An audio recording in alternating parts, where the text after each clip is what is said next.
ठीक है, तो हमने क्या समझा? हमने समझा कि साधारण ब्याज क्या होता है। साधारण ब्याज वो होता है जब कोई व्यक्ति आपको कुछ पैसे देता है। मान लीजिएगा आपको कुछ 1,000 रुपए दिए हैं, तो जो पैसे आज आपको दिए गए हैं वो कहलाता है हमारा मूलधन। वो क्या कहलाता है? मूलधन।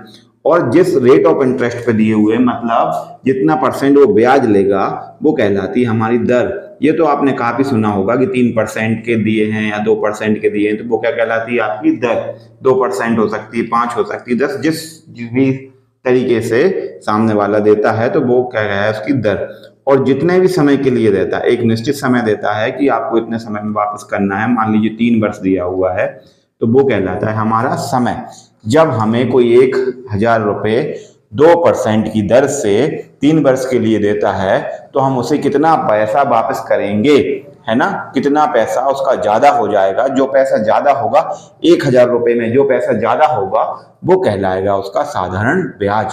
तो चलिए हम इस फार्मूले में लिखते हैं मूलधन। मूलधन की जगह हमें कितना लिखना है?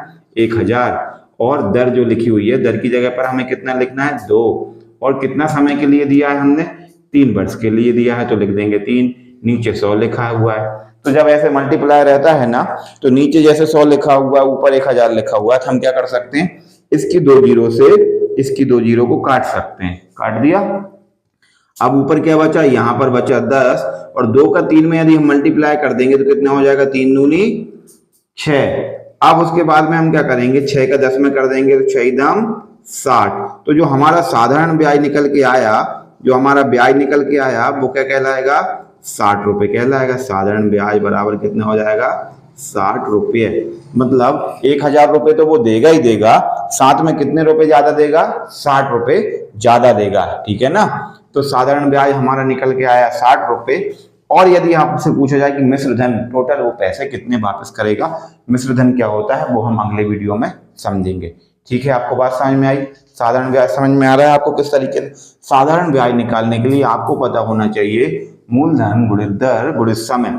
और इसको बेटा याद करने की भी जरूरत नहीं है, इससे केवल और केवल समझने की जरूरत है कि जो पैसा आप ले रहे हो वो कितना है, उस पर ब्याज कितने % लग रहा है, तो वो हो जाती है आपकी दर। और उसके बाद में कितने समय के लिए दिया जा रहा है, कितने समय के लिए दिया जा रहा है, तो वो हो जाता है उसका टाइम।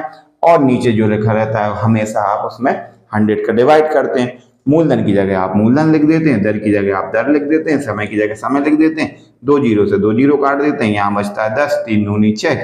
आपस में गुणा करने के बाद में वो पैसा निकल के आ जाता है जितना पैसा हमें उसको ज्यादा देना होगा।